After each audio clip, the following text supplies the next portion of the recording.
Okay, good morning. Today's daf is Ketubot daf Lamed Zayin. We just finished yesterday with the Mishnah on Lamed Vav Amabet, and we saw that the Mishnah addressed two categories of Na'arot who are not entitled to the fine if they are violated. Category number one was a convert, captive, or slave who converted or was ransomed or was freed above the age of 3 and a day. These cases in category number one are not subject to a fine because the woman is assumed to lack betulum, so she's not considered to be a virgin, and so as a result, that's why there would not be a fine. Then there's a second category, and that the Mishnah said that one who violates his daughter, his daughter's daughter, his son's daughter, his wife's daughter, his wife's son's daughter, his wife's daughter's daughter, all of those cases are all included in the biblical prohibitions and result in a death penalty. And so the Mishnah ends by citing the pasuk in Parak Kaf Aleph of Shemot, pasuk Kaf Bet, that says below son anoshi anesh, right? If there is no son in this case being defined as a penalty of death penalty, so then that person is going to get that's when the person pays a fine. But if in fact there was a death penalty, well, then there wouldn't be any financial obligation to pay anything. And so, okay. And so as a result, that's and so as a result, in our case, where one would violate one of these people, since they're getting the death penalty, there won't be any financial ramifications. Okay, so that's and in connection with category number one, Rabbi Yehuda disagreed, and he said that only with one aspect of category number one. He said that the captives who were ransomed, that captive, that they get to keep her state of purity even if she's older than 3. So now we're going to pick up in the middle of Lamed Vav Amabet with the Gemara, and the Gemara is going to try to align Rabbi Yehuda with the opinion of Rabbi Dosa from a Baraisa. So what does Rabbi Dosa say? So Amar Rabbi Yochanan, it says Rabbi Yehuda, Rabbi Dosa, Amru Davar Echad. Rabbi Yehuda and Rabbi Dosa are really all the same opinion. Rabbi Yehuda Hada Amrin, and that's what we got in our Mishnah. Rabbi Dosa, what did he say? Tanya, Shvuya ocheles betruma, a captive woman is allowed to eat truma, meaning that if she was married to a Kohen, she comes back from captivity, she is redeemed, and she is allowed to presumably stay with her husband, who is a Kohen, who would not be allowed to stay with her if she were violated, and yet and she's allowed to continue to eat truma.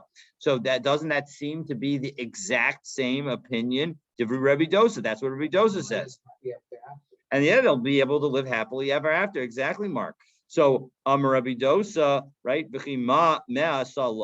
Arve halaz, right? Meaning, what are we going to say that these bad Arabs that they did to her?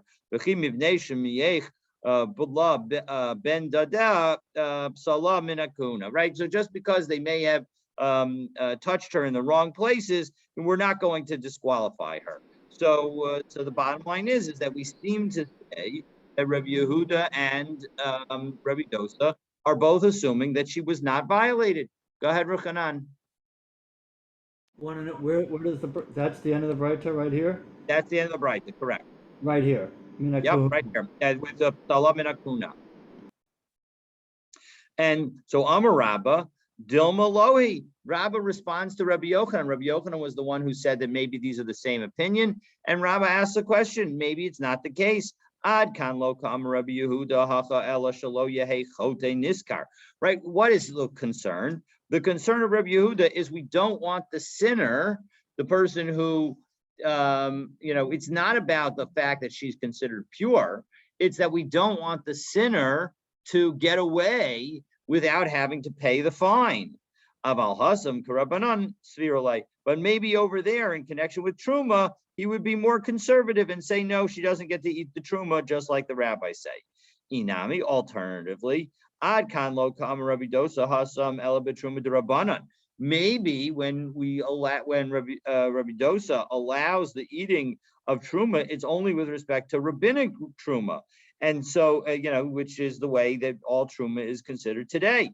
But maybe aval kanas deoraisa k'rabbanan svirle, maybe he would agree with the rabbis that say that when it comes to a fine, which is from the Torah, then we won't allow it. So that's so in the end, it seems like the Gemara does not respond to Rabba's concerns, and so in fact it seems like it's not actually a perfect proof. You can't be sure that Rabbi Yehuda and Rabbi Dosa say the same thing. It does appear that they say the same thing, but you cannot be certain. So Amrlei Abaye. So now Abaye says to Rabba, so he's going to ask his own question. V'taimei de Rabbi Yehuda hacha.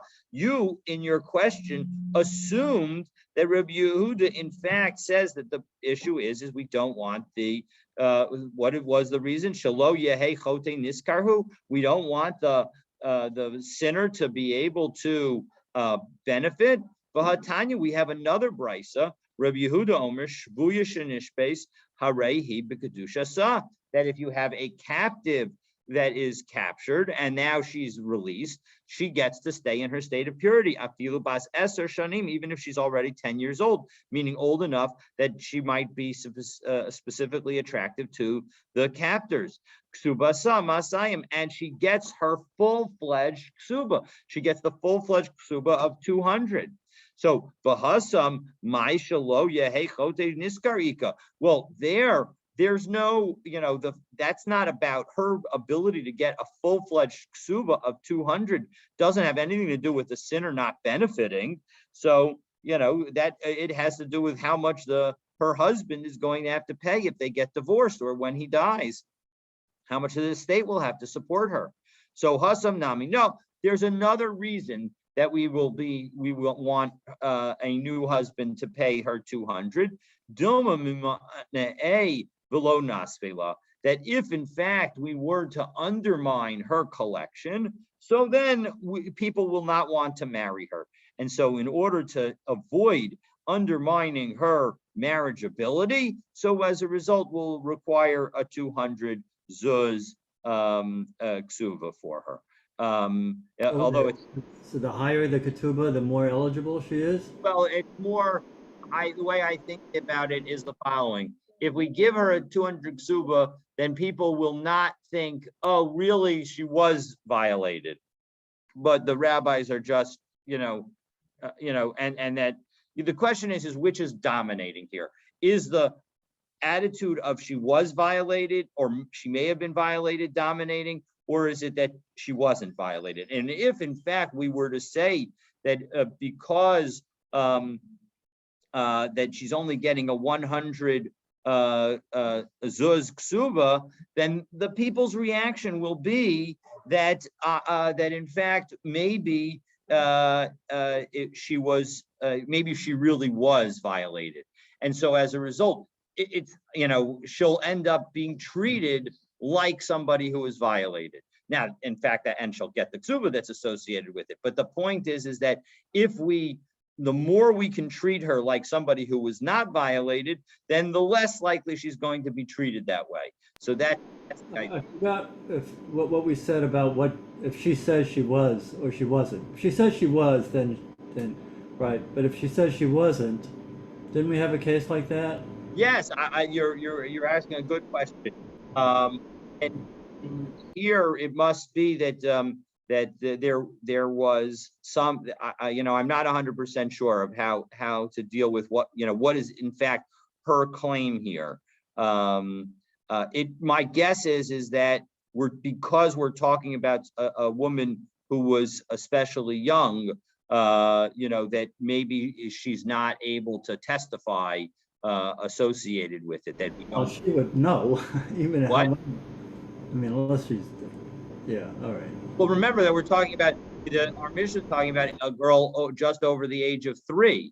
So it could be that she. The question is when she was married is totally separate, or when this actually happened to her is totally separate from the fact that she converted. Was captive or was freed when she was 3 years and a day. So it may be that we're talking about a situation where she's not able to contribute Okay. to the conversation. Okay, the Sava Rebbe Yehuda b'kedusha kaima. Now we're effectively going to ask a series of questions to to that where we suggest that there's a potential inconsistency in the rulings of Rebbe Yehuda, right? We said in our Mishnah that Rebbe Yehuda says that a captive is treated as if she was not violated, but now we're going to see other places where it seems as if she was violated, and so this is going to be the first of, I think, 3 different efforts. You can see number 1, number 2, and number 3 here. They're on the screen. So this is the first of 3 different efforts to try and identify an inconsistency with Rebbe Yehuda, and we will thankfully be able to resolve all of them. So Rebbe Yehuda's positions will be totally consistent. So let's take a look. V'sava Rebbe Yehuda b'kedusha kaima. Does she really stay in her state of purity? V'hatanya, when second we learned in a brisa, hapoda es shavuya yisa'ena meyid ba lo yisa'ena. Rabbi Yehuda Omer ben kach uben kach lo yisa'ena. So if when it comes to somebody who redeems a captive and is so then, and now we're going to be assuming that we're talking about even a Kohen who redeems a captive, and he so if he redeems her, then he can marry her. Mayidba, if he testifies that presumably she was not violated, lo yisa'ena, then he cannot marry her. And if that seems confusing, you're absolutely right, and we will clarify it in a moment. Rabbi Yehuda says, doesn't make a difference what he does, he cannot marry her. So again, this is all very confusing, because if in fact our assumption is, but let's take a look at the Rabbi Yehuda piece first, right? If our Rabbi Yehuda is the one who says that we are going to assume that she was not violated, well, then why can't this Kohen marry her? So haguf akasha. But then the Gemara begins by noting that the entire brisa makes no sense. Amrad hapoda, you said if you redeem as a shvuya yisa'ena, then you can marry her. V'hadar Tana, and then that same first Tanakama says meyid ba lo yisa'ena. If you testify about her, you can't marry her. So here, presumably now we're understanding that you redeemed her, and now you're testifying about her. So that's going to become a problem. The fact that you did something extra and you testify that she wasn't violated, mishum demeyid ba lo yisa'ena, just because he testified about her, he's not allowed to marry her. So hello kasha, hakikamer. No, you got to understand what the Mishnah is trying, what the Bryce is trying to say. Hapoda es a shvuya umeyid ba yisa'ena. Right? If in fact you redeemed and testified about her, then you can marry her. Meyid ba kedi, if all you do is testify about her, lo yisa'ena, then you're not allowed to marry her, because we presume that you don't have any skin in the game, pardon the pun, and as a result, that's why you're not allowed to. You're just trying to testify in order to marry her, but you haven't actually shown that you actually believe what you say to be true. But in any Rabbi Yehuda, but in any event, we still have that question according to Rabbi Yehuda, because according to Rabbi Yehuda in our Mishnah, we assume that she is okay. But in this Mishnah, in this Brisa, we assume that she's not okay, and that's why a Kohen's not allowed to marry her. So 2 efforts to undermine that. So Amar Rav Papa explains, Ema Rabbi Yehuda Amar ben kach yisa'ena. Well, look, once we're changing the understanding of the Resha and clarifying what it means, so let's, we can adjust the wording of the Seifa as well and say that it's talking about where he does say that he can marry her. And Rav Huna braid the Rav Yeshua Omer, no, la'olam k'dekatani. Really, we can say that Rabbi Yehuda is the way we said. And the Rabbi Yehuda, l'divrayim d'Rabbanan kamar lahu. And what Rabbi Yehuda is telling the rabbis is, listen, according to my opinion, no matter what, she should be able to get married because I believe that in fact we consider her to still be pure. But Ella Lididhu, according to you, who assume that she's been violated, how does the fact that this guy redeemed her or testified about her not being violated, how does that lo enemy violate? No matter what, you should not allow her to get married. So the Rabbana, I don't understand. And what? How would he know? maybe he was redeemed captive her. with her. Maybe he was captive with her. Oh, that's the case? Well, I mean, it could be. It could be. The point is that at the end of the day, he has knowledge. That's what we're assuming. So yes, it could be that he was captive with The her. only way he would have knowledge is if That's the best way. That's the best way that I can told think of. her, or B, he was captive with her. But then if he was captive with her, how would he be redeeming her? Well, maybe he got redeemed first, and now he's trying to redeem her. Okay, David, all right. I mean, on some level, right? This is a theoretical exploration, right? So, I mean, this is, none of these are necessarily specific cases that we're talking about. It's from a theoretical possibility. The question is what are we exploring, right? So that's what we're really I'm just doing. trying to figure out how he would know Right, anything. 100%. I think the most logical is he was in captive with her. He gets redeemed, and he immediately turns around and says to the people that are with him, lend me the money, I'll pay you back. I'm going to redeem her immediately. Okay. That I don't know about, but I don't know whether a physical checkup would be sufficient, but we haven't really covered that. All right, the Rabbanan. So how do the rabbis respond back to Rabbi Yehuda? Rabbanan hapoda esa shvuya umeid b'yisena. So why do the rabbis say that that's enough? Lo shadi inish zuze b'chadei, right? Because a person's not going to test. He's not going to use his money. If in fact the item is not true, is not so made bakidi lo yasana. But if all he's going to do is testify, then he doesn't get to marry her because shema einav nasan. But maybe it's just he's hoping and not actually putting any money behind it and doesn't actually know. So the point is that if he knows, so then he'll invest. If he doesn't know, so then he Put your money where your mouth is. Exactly. Put your money where your mouth is. So Rami, so now that was effort number one, and it was failed. So now we go to effort number two to try and challenge the ruling of Rabbi Yehuda, to find an inconsistency in his position. So Rami le Rav Papa bar Shmuel Rav Yosef. Rav Papa asked Rav Yosef, Savar Rabbi Yehuda b'kedusha sakaima. Could Rabbi Yehuda really continue to hold that she is considered pure still? So Bahatanya Hagiyoris bin Shiniskaira Virasadam. If you have one second, let's just back up here. The first part of this brisa is going to relate to the timing of Tuma, but it's not going to be relevant for our question. So I'm going to go through it. I'll explain it, but we won't go to it in too much detail. You have a convert. So now, and let me just back up and give one more piece of introduction, and that is that in the days of the Gemara and especially the Mishnah, right? There was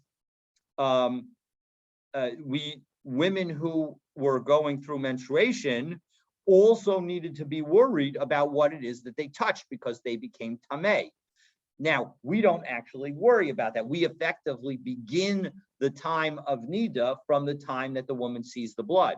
But they needed to be worried that maybe she began bleeding beforehand and she had touched something or sat on something or been connected to something. And so as a result, we need to know when it is. Now, in particular, we're talking about, in this case, a Gioret, somebody who converted. So yesterday she was not Jewish. So the question is do we go back? And there are several possible times that you could go back to. One would be you assume that 24 hours ago, she became a nida. A second possibility is the last time she did a bedika, because in those days they would check themselves on a regular basis, and that way they would know that at that moment they were not actually tameh. So in any event, so now we say we have somebody who converted today and she then had blood. So Rabbi Yehuda Omer, Dayashata, we can just follow the moment that she's in right now. Rabbi Yossi Omer, Harehu Kechol Nashim. No, we treat her like all other women. And that we have, and we go back either to the 24 hours or to the last time of her examination. And now this is the part that's relevant to us. She needs to wait 3 months. So a convert who converts needs to wait 3 months before she marries. Divrei Rabbi Yehuda. That's what Rabbi Yehuda says. Rabbi Yossi mater liyares linase miyad. But Rabbi Yehuda says no. Rabbi Yossi, says no. She can marry right away. So in second, what do we see here? We see that a convert, even though she's about to convert, we're worried that maybe she'll have marital relations. Now that's not. Now of course a convert is different from a captive, but still, because she knows she's going to convert, we're going to our hava amina is that she is not going to want to become pregnant at this moment, and so as a result, she'll avoid any kind of inappropriate contact. So too, and yet Rabbi Yehuda says we need to be worried about it. So it must be that Rabbi Yehuda would also say we should be worried about a captive. So the Gemara, of course, answers exactly what you would expect. So Amar Lei, Rav Yosef responded, you're trying to tell me about a convert and you're asking about a captive? Those are two different things. A convert may not watch herself prior to conversion. She may recognize that this is her last chance for a free fling. But somebody who's a captive, she is going to be more careful. So as a result, that's why Rabbi Yehuda could be more strict with respect to a captive, with respect to a convert, than he is with respect to a captive. So that was effort number 2. And again, it failed. So now we go to effort number 3 to try and show that this is in fact, Rabbi Yehuda cannot actually believe this. For Rami Shvuya Ashvuya. 1 second, we have a contrast between 2 cases involving captives. The Tanya Hagioras Vashvuya Veshivcha Shenifdu Vishniskairu Vinishtacharu Yaseros Albanos Shlosh Shanim Biyom Echad. If in fact you have a captive, a convert, or a freed slave, that all of them became free and they were above the age of 3 years and a day. So Tzrichas Lahamtin Shlosha Chadashim. Rabbi Yehuda says you gotta wait 3 months. So now we have a real conflict between captive and captive, because on one case he says you have to wait 3 months, and in the other case he says we assume that she's tahor. So Rabbi Yossi mater liaris linase miyad. And Rabbi Yossi says that she can marry right away. So Ishtik, Rabbi Yosef didn't have an answer. He was silent. So Amr, like Rabbi Yosef, thinking about it, asked Rav Papa, Midi Shmiya Lach Baha, do you have an answer on this? Maybe you have something that you could share, that you have a thought that maybe this will be the answer. So Amr, like Hachi Amr Rav Sheshes. Actually, I heard Rav Sheshes say an answer to this. Shira'ua Shenivala, that in the case of waiting 3 months, so that's a case where where there was some evidence of the fact that they engaged in some kind of cohabitation. Well, Ihachi my time of the Rabbi Yossi. Well, in that case, what's the reasoning of Rabbi Yossi? So Amar Rabba Kasav Rabbi Yossi Isha Mizana Mishameshes B'Mokvil Shalom to Saber. That if in fact a woman knows that she's going to have some kind of inappropriate contact, she'll engage in some efforts at contraception. And so as a result, because she engaged in some efforts at contraception, we won't assume that she is going to be potentially pregnant, and will allow her to get married legitimately even sooner. The captive woman? Yes, even the captive woman. We're going to, the point is that the method of contraception that is described here is the insertion of some cloth, and so as a result, the point is that the assumption is that as long as you know about it ahead of time, you can, you have some cloth on you, even if you're just ripping your garment, to put something in to make sure that everything stays below the cervix, I guess, and outside of the uterus and outside of the fallopian Usually tube. captives don't have bodily autonomy. I mean, 100%, 100%. We're going to cover that indirectly. So you'll see that even though we're going to assume that the captives do have bodily integrity in the sense that they can put something inside of them if they want, we're going to see that that there is other cases where we're more concerned, and we'll figure out exactly how. So Bishlam Agioris Kaven to Daita Igayure, so Minatra Nasha. So it makes sense with respect to a convert. She knows that she's going to convert, so she's going to protect herself. So Shvuyanami, and similarly a captive. Delo Yada Hecha Mamtula, right? She doesn't know where her captors are going to take her to be sold. And so as a result, maybe she'll go to a Jewish place and she wants to make sure that she's not going to be pregnant. So Shivcha, and that she'll be able to go back to her community. So Shivcha Nami, and similarly a slave woman, Deshamam Pimara, she'll hear that her master is intending to free her. Ella Yotza B'Shein V'ayin. But what about a case of a maidservant who goes free based on the loss of a tooth or an eye? My Ikalamemar. There, she wasn't anticipating her freedom. So how could she wouldn't know to think to put something inside her to avoid contraception? This is a Jewish slave, a slave to a Jewish person. If she gets beaten, right, she has to be set free. That's correct. That is correct. If it's a Jewish, we're talking a Jewish person. That's correct. Jewish master. Correct. A Jewish master of a non-Jewish slave. Oh, of a non-Jewish slave. I see. Okay. Jewish master of a non-Jewish slave. So v'chitema, and if you want to say kol memela lo amar Rabbi Yossi, that maybe Rabbi Yossi's leniency is not talking about situations like this where it happened, that it happened like automatically, and it wasn't planned. So hare anusam umufuta. But what about a case of a woman who was violated or seduced? Dimemela, those are also unplanned. Vitanya anusa umufuta tzrikas lahamtin shlosha chadashim divrei Rabbi Yehuda. Rabbi Yehuda says such a woman needs to wait 3 months. Rabbi Yossi mater liaris linase miyad. Rabbi Yossi says that you can do it immediately. Ela amaraba kasava Rabbi Yossi isha mizana misapechas kadei shelo tisaper. That any woman who engages in some kind of illicit act, so she'll manipulate herself after the engaging in that act so that she doesn't become pregnant. V'idach. Well, in that case, if even after the act you're engaging in all these efforts to ensure that you don't become pregnant, what about Rabbi Yehuda? Why does he say that you have to wait 3 months? So Chayshin and Shemelo Nefcha Yafa Yafa, maybe she will not have been able to clean herself out so well, and so she won't be able to prevent the pregnancy. And it's true, obviously, this is not, in fact, a recommended method of contraception.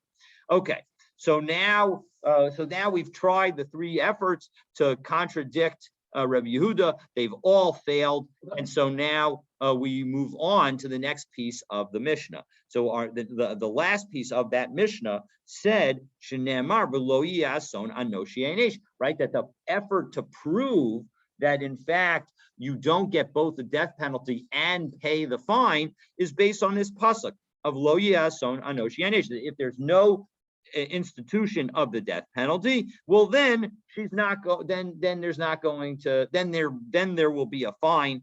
But if there is the implication therefore being that if there is the implication of the death penalty, there will not be a fine. So now the Gemara is going to spend the rest of today talking about other verses in the Torah that either can teach us this principle or teach us related principles. And the question is why do we need all of them? And that's what we're going to be doing with the rest of today. Is it from there that we actually learned? Is it, or from here that we actually learned that? We learned it, and I think we cited this on one of the previous days of that we talked about this concept of kumle b'derabamine. Kedei risha, so it's this pasuk from Dvarim that says that we punish the person according to his wickedness. Mishum risha achat atam mechayvo. You can only punish him for one wickedness. V'iyah mishum shtei rishiyot. But we're not going to punish you because of two wickedness acts when you do them at the same time effectively. So chada b'misa u'mammon. Now, so one case is talking about death and money, right? Namely, our case of Ason is talking about death and money. And in the case of the wickedness, there it's talking about lashes. And so as a result, it's talking about lashes and money. Utricha, and you need both of them. Because if I had only taught about death and money, so mishum de'ika ibn neshama, there, because the penalty is so severe, that's why we'll only impose the life penalty. Aval malchus umammon delega ibn neshama, where you don't actually lose the person's life, amalo, maybe that's not such a severe penalty, and we can impose both of them. And if I were to only teach about money and lashes, mishum delo chamer isurei, right? When you come to that kind of prohibition, a lashes prohibition is not as severe as a death prohibition. So maybe the reason that we will apply only lashes and not money is because the prohibition that was violated was not so severe. So aval misa umammon dechamiri surei amalo. But maybe when you have a more severe penalty, a severe violation, a violation of something that actually triggers a death penalty, well, maybe I would impose both because it's such a severe violation. So tzricha. So as a result, it's clear that we need both of them. Well, Rebbe Meir, what about according to Rebbe Meir? Because remember, Rebbe Meir was the one, de Amar Loka U'Mishalim. He's the one who says that you can get malchus and have to pay a penalty. So tarti lamili, why do I need both of these verses? So chada b'misa b'mamon. So the answer is one is about death and money, and on top of Lamed Zayin Amabet, we now say v'chada b'misa u'malchus, and one is about death and lashes, because he agrees. Although he says lashes and money you can have to pay, but he would agree that money and lashes and death, you only get death. Okay. Utsricha, and we need to have both. And again, we're going to have the same philosophy here. Because if I had just taught about money and death, it's because we assume that the punishments all need to be in one format. Either they need to be punishing the person's body through death, or the person's money, but you're not gonna do both. But when it comes to death and lashes, where both are about the body, maybe this is just one long death, meaning you lash the person and he's in real pain, and then you kill the person. And what's the difference? You're gonna do them both, so that's fine. So the Navid Bay, and maybe we would do them both to him. The miso malchus, and what? Well, better for him to reverse the order, not necessarily if we're trying to make up a bigger. I thought you weren't supposed to, like, the lashes were not supposed to be like, above his pain threshold. Yes, you're absolutely right. But after we give him the lashes that are not above his pain threshold, we then kill him. That's the hava amina. Obviously, that's the point is that we in fact have both these psukim, so we eliminate we're going to say at the end of the day that we don't have both of these ideas. The Yashmin and Miso Malchus, and if I were to only tell you that when it comes to Misa and Malchus, we're going to only apply Misa and we're not going to apply Malchus, the Tarti Beguve law of Dina, maybe it's because they're both on the body, and maybe we don't apply two penalties that are to the same thing. Aval Miso Mammon, the Chada Beguve, the Chada Mimone, Ema Navid Bay. Maybe we would in fact do both of them. So Trika, as a result, both verses are needed. Okay, so now that we've been talking about, again, Now we're going to continue this idea of verses that maybe are not needed. This is a little bit along the same lines, about and you could even potentially understand this as being, well, maybe this verse is really teaching us the same thing. But let's take a look. So what is it, especially given the fact that we say that you don't do money and death? What is the meaning of we don't take some kofar, an atonement for the soul of a murderer? So the Amarachmana lo tishkal mamona minei b'tiftarei mikatala. So the point is, it has nothing to do about kumle b'derabba minei, but rather the point is we're not going to let a guy who is supposed to get the death penalty pay money and thereby escape death. All right. V'lo tichul kofar lanus el ir miklato lamali, and we have a similar pasuk. In fact, it's the next verse. It's Bamidbar Lamed Hey, Lamed Aleph, and Lamed Bet, that says you don't take atonement money for a person who needs to flee to a city of refuge because they killed somebody by accident.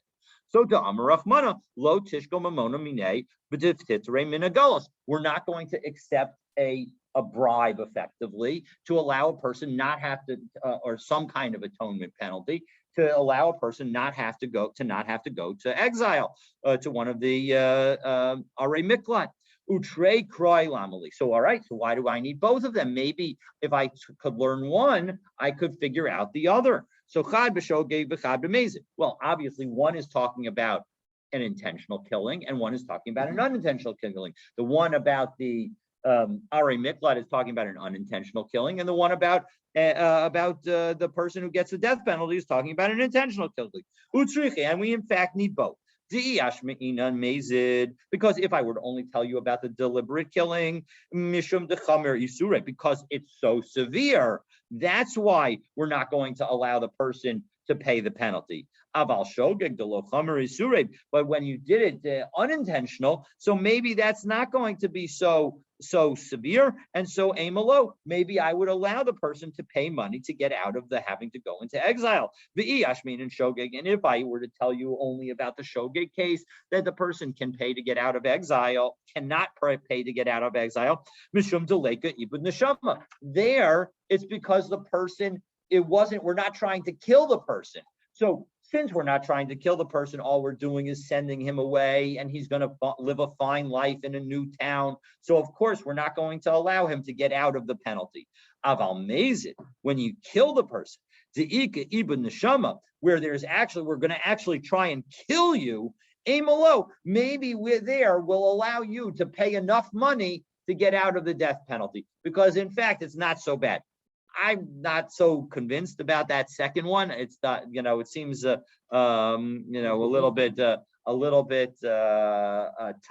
to say that but the bottom line is that because the punishment is that maybe we're only maybe we would only allow somebody to get out of a very severe punishment, but a minor punishment we figure that they can endure, and so we won't have there's no need for them to pay to get out. So tzricha, therefore we need both of them. Okay, so now that we've dealt with that, so now again the Gemara continues to highlight verses that maybe are not necessary. So we continuing on. So the Gemara says, "V'la aretz lo yichupar ladam asher shupach ba ki im bedam shofcho, lamali." So why do I need this verse? So the verse says, the land will not have atonement for the blood spilled in it, except for the blood of the one who spilled it. Meaning, clearly, we need to kill the killers. So, but why do I need that? We already just learned that you can't pay money to get out of this. We're just going through random psukim here that seems superfluous. That are all about the same topic, about money and death. Oh, okay. Right. So that's what we're trying to, right. It's related to our topic. Maybe this verse also seems on its face to say that you can't get out of a death sentence through some other kind of atonement. That's what it seems to be saying. And the natural inclination would be to say that, well, the thought that this would be prohibiting is somebody who's trying to pay money. So the miboile likadetanya. So we're going to use it like a brisa. And what does the brisa say? Minayin she'im nisarfa egla ava'akar nimsa hahoreg. So of course we have to remind ourselves, what is the egla arufa case? Very interesting case, right? You find somebody who was murdered. We don't know who was murdered. We don't know who the murderer was. And you measure which is the closest city. And you come and the closest people, the people from the leaders from the closest city come and basically cut off the head of a calf and go through a ceremony. They go down to the river and they wash themselves essentially. It's almost like a purification process to say, and they say we didn't know this person, we didn't violate any laws associated with this person. If this person would have come, we would have been, we would have taken care of him. So the point is that, but now after they go through that ceremony, the murderer gets found. So minayin she'ein potrinoto. How do I know that in fact we still will impose the death sentence on this person? So that's shene'amar v'la'aris lo yichupar l'adam asher shupach ba, etc. So as a result, that verse is telling us that we're going to impose a death sentence on the person. Well, okay. Well, 1 second. What about what about the pasuk in Dvarim, Parakaf Aleph pasuk Tet, that says you shall purge the innocent blood for your midst? That seems to suggest the exact same concept. So mibailei, look at the Tanya. So that also is needed because we have another brisa that teaches the following: Minaya lamumasin b'sayef. How do I know that somebody who is supposed to get executed by the sword, that through hereg, shehu min hatzavar, that the effort to kill the person with the sword is by cutting their head off, essentially, and as opposed to, let's say, stabbing them in the heart. So Talmud Lomar, so therefore it says, hadam hanakim mikir becha. So that this pasuk from Dvarim is going to teach us that hukshu kol shovchei damim le'egla arufa. It connects because that verse also in Dvarim, which is also about egla arufa, that verse is going to tell us that all people who spill blood, are going to be connected to egla arufa. Malahalan minatzavar af shofchei damim minatzavar. So just as we break the neck and cut the head off of the egla arufa, so too we're going to do that with the person, with the murderer as well. So with the person who's chayav misa through herek. It's very interesting because it shows that this death penalty is not punishment so much as expurgation of sin. Absolutely. Land, which is a very interesting concept. Absolutely. Yeah, excellent point. Excellent point. Yeah. I mean, that seems to be, we're going to see. Imala halam. So on your point exactly, James. Yes. Correct. So imala halam b'kofet mimol orif. 1 second. What did James say? I didn't hear him. Oh, I'm sorry. James said it's not so clear that the egla arufa's head gets cut off. So we're going to touch on that issue exactly right now. So imala halan b'kofetz umimul orif. Well, 1 second. If in fact we're trying to learn from egla arufa, from this ceremony, so why not use an axe and do it from the back of the person's neck? Afkan b'kofetz umimul orif. So too, we should use an axe and do it from the back of a person's neck.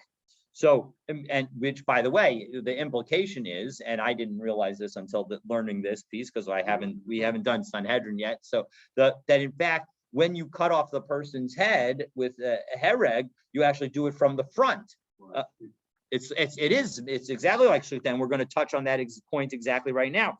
So why don't we do it from the back? So Amar of Nachman, Amar Rabba Baravua, Amar Kravi, Ahafta l'reacha kamocha. Really quite a remarkable citation here. So Veror lo misa yafa. We need to choose for the person a better death, a more kind death. So all right. So and the idea is that this is a more kind death because it cuts the trachea and the esophagus right away, and so as a result, there's less suffering that's associated with it. So of course, if you do it in a swift blow, it wouldn't, with a guillotine. Not sure that it makes that much of a difference, but in any event, okay. So so one second. So we have this additional verse of that anyone who's, and it ends mot yumat. So anyone who's condemned, among men has been condemned, that person shall not be redeemed, rather he shall be put to death. So what's that coming to teach? So again, now, before we get into that detail and before we get to the answer, let me just note the following, that if in fact, I were to say that I want to give a person X's dumim to the Beit HaMikdash, then what we would do is we would estimate how much this person would be sold for as a slave, and then that's the amount that I owe. But if instead I say that I want to give this person's erech, which also again on some level means value, if I want to give his erech to the Beis Hamikdash, well then at the end of Sefer Vayikra, it goes through different categories of humanity, men, women, ages, etc., of how much each person is worth. And you don't give based on what you would sell the person for, but you give based on these calculations at the end of a Sefer Vayikra. Now, and so that is going to be key to understanding this, to the answer. So look at the Tanya. So when we have this verse that says you cannot, that the person shall not be redeemed, you need it in order to teach us what this is taught in this brisa. How do I know that when you have somebody who is going out to be killed, the Amar Echad, Erko Alai, and a person says about that person who is being about to be sentenced to, about not to be sentenced to death, about to be executed, that this person who's about to be executed, I say I'm going to give his value to the Beit HaMikdash. Menayin shelo amar klum. How do I know that he hasn't really said anything, that he is not obligated to anything? Now, one might think that erech, because the value is fixed, it doesn't make a difference whether what he would be sold for now as a slave. Right now, as a slave, he's not going to get anything because everybody knows that he's about to be executed. Right? You're not going to pay to buy somebody who's about to be executed. So Shnei Amar. So as a result, it's based on our pasuk. Right. So this person is not going to be redeemed. So Yachal af kodem shenigmar dino kain. Maybe after we know he's guilty, but before he's actually sentenced to death, maybe also then we should say that he has no valuation. So according to Erech, again, he may actually have no valuation according to a slave because it's pretty much clear that he's not going to be worth anything. But Talmud Lomar min ha'adam. It's only from the people in this category. Below kol hadam, not everybody in this category. And so as a result, we're going to differentiate between whether or not the actual sentencing has happened. If the sentencing has happened, so then he is considered to have no erech. But before the sentencing, he's still considered to have an erech. Well, Rabbi Chananya ben Akavia. Well, what about according to Rabbi Chananya ben Akavia? The Amar Nerach, who says that in fact he is subject to erech. Because the Torah itself gives a specific value for the person at the end of Sefer Vayikra. So as a result, we should say, Hi Kocher. So as a result, he does, even as he's going to be sentenced to death, as he's going to be executed, he will still have that valuation. Hi Kocher, my Abidlai. So what does he do with this pasuk? So so he uses it for the following teaching. Rabbi Yishmael ben Noshel, Rabbi Yochanan ben Broka Omer, Lefishim Matzino Lemumasim Bidei Shamayim. since we find people that are subject to death at the hands of heaven, that they can give money and receive atonement, that there is the possibility of paying money. What is that talking about? That is talking about where one's muad ox goes and kills somebody. So I have a ox, and it has now gored 3 times previously. And as a result, I am warned that know that your ox, David, is a bad ox. You need to watch it day and night like a hawk. And in fact, I don't watch it, and it goes and kills somebody. So the Torah says that I really deserve to die. But Yachol Afa Af Bidei Adam Cain. And I might have thought, sorry. And so, but the Torah then says those words, Im Kofer Yushas Allah.